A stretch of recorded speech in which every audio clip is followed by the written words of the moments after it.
Chapter 1, Part 3. A sea of networks.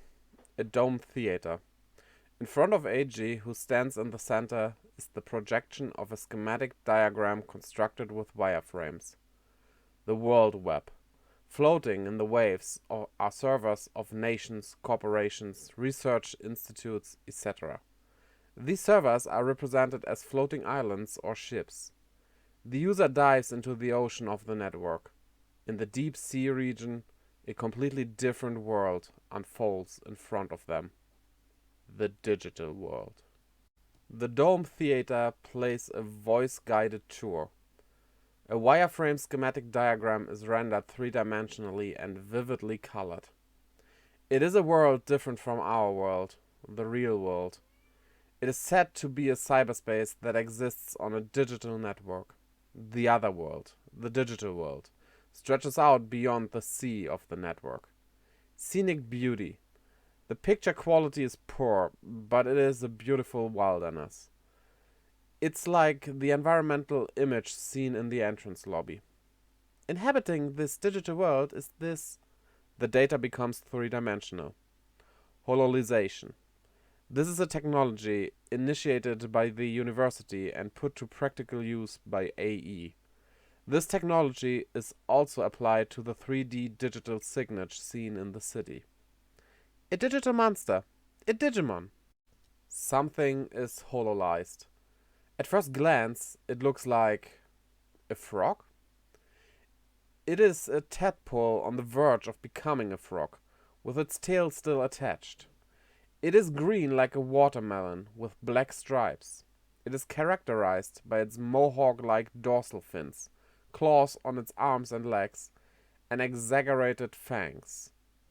Betamon, child. Amphibian, virus type. The frog-like data is displayed. A Digimon is an information life form living in the digital world. A living AI. It's something you won't find in any textbook. A living AI? Digimon are made up of a variety of motifs. Fish, amphibians, reptiles, mammals, plants, insects, crustaceans, mollusks, machines, chemical phenomena, and other phenomena, as well as 8 million gods, Buddha, and demons, all of which holographically appear one after another. The discovery of the digital world and the history of its research. What are Digimon? Digital monsters. Digimon evolution, baby, child, adult, perfect, and ultimate form. There are three basic attributes of Digimon classification. The explanation of the hololized Digimon is followed by a presentation showing images of the Digimon. That's the object I saw in the lobby. A three-colored laser beam is emitted from the object, repeatedly illuminating Eiji, who stands in the center of the Dome Theater, in total awe of what he's seeing. The three attributes that form the basis of Digimon taxonomy, virus, data, and vaccine, are the motives for the three types of Digimon, Ryusenji explains. Digimon are the fruit of contact with the digital world, a new world on the network that has helped prop up humanity. Digimon have revolutionized human society.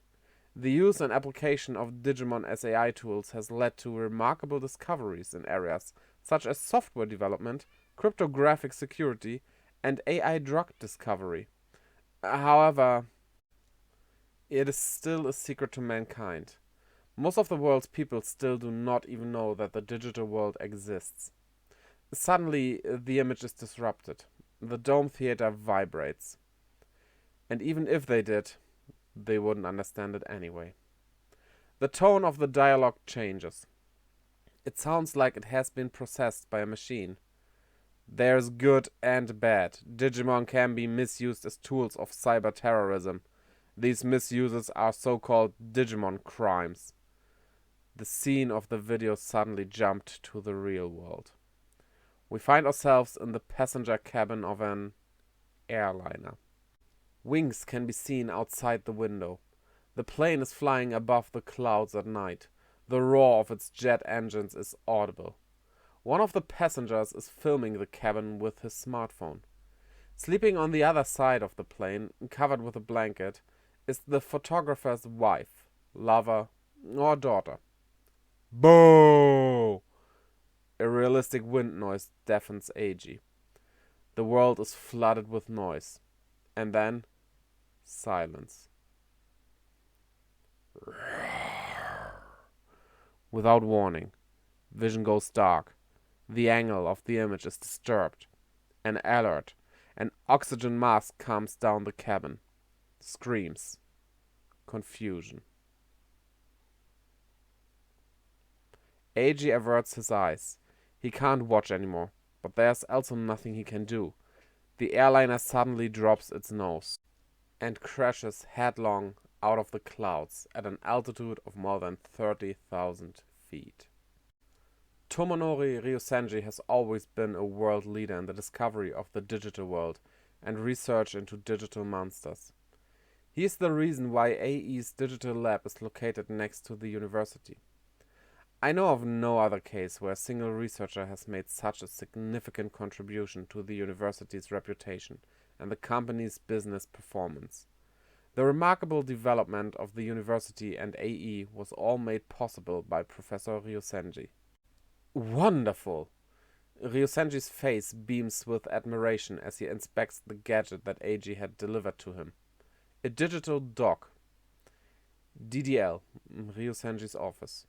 It's a private room with part of the wall made of glass. It looks like a university laboratory with shelves crammed full of equipment, materials, and cardboard boxes. When Ryosenji connects his Digimon dock to the lab's equipment, the Digimon that Eiji captured is hololyzed. It's a frog-like creature with a tail. It is indeed a Modoki Betamon, as requested. Look at those gentle, beautiful curves. Ryosenji traced the outline of Modoki Betamon's image with his finger, as if he's trying to please her. Among the data found in the unknown digital world, this digital monster, or Digimon, an AI program, is sold at a high price on the grim market due to its convenience, scalability, and rarity. It took 3 Tyrannomon to capture that one. Eiji makes his appeal as he set his bag down on his work desk. They're not in D4, so he's had his personal belongings returned to him. Wow, sounds tough. Betamon have a habit of throwing their dorsal fins when they're in trouble. When it comes to Modoki Betamon, a shockwave is emitted from the dorsal fin. Eiji's Tyrannomon, number 3, which was used for capture, was killed by its blade fin technique. Yes, but Professor, I'm not sure how, but this Modoki Betamon is different from others. How do you mean? Ryosenji seems miffed.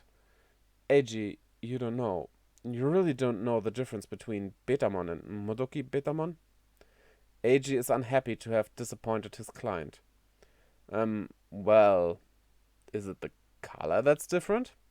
Yes, the color of Modoki Betamon isn't nearly as vivid. You really do know the difference. I'll add a bit of a bonus to your reward this time. Yes. Thank you for that. It looks like my guess was correct. Now I can have beef bowl with pickles and a raw egg for dinner. The client seems very satisfied. Ryosenji begins to transfer the Modoki Betamon data to the lab equipment.